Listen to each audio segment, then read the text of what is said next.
Kita beralih ke Iran, saudara. Pelayat padati ibu kota Iran, Tehran, untuk mengikuti prosesi pemakaman mantan pemimpin tertinggi Ayatollah Ali Khamenei. Pelayat mengibarkan bendera nasional Iran dan memanjatkan doa.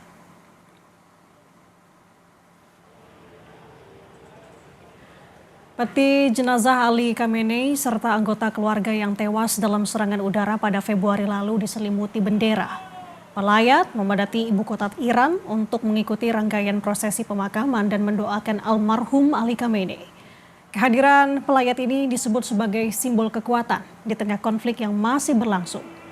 Ayatollah Ali Khamenei digantikan putranya, Ayatollah Mojtaba Khamenei, sebagai pemimpin tertinggi Iran selanjutnya.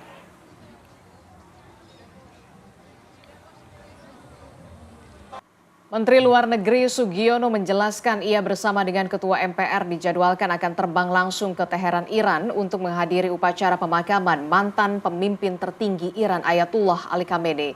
Pemerintah Indonesia masih menunggu kepastian soal lokasi delegasi Indonesia mengingat masih masifnya jumlah massa yang akan hadir di pemakaman Ali Khamenei.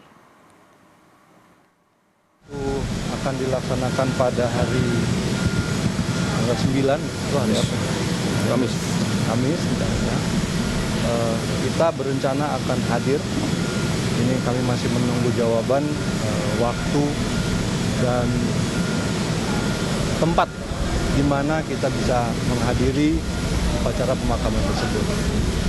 Karena seperti kita ketahui juga bahwa ada prosesi yang dilakukan terkait dengan rangkaian acara dari pemakaman Supreme Leader Iran. Lagi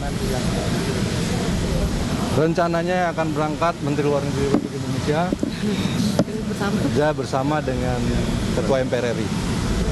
Tapi di sana sendiri ada strict untuk waktu dan juga waktu kehadirannya? Lebih kepada logistik. Ya. Kalau kemarin memang dijadwalkan itu tanggal 3 karena kebetulan masih berada di Teheran. Jadi secara logistik masih memungkinkan dari komunikasi yang terus kita lakukan bahwa karena penghormatan terhadap beliau sangat besar, kemudian massa juga sangat besar di sana. Pihak Iran masih mencoba untuk mencari titik atau spot yang tepat untuk menerima kunjungan kita.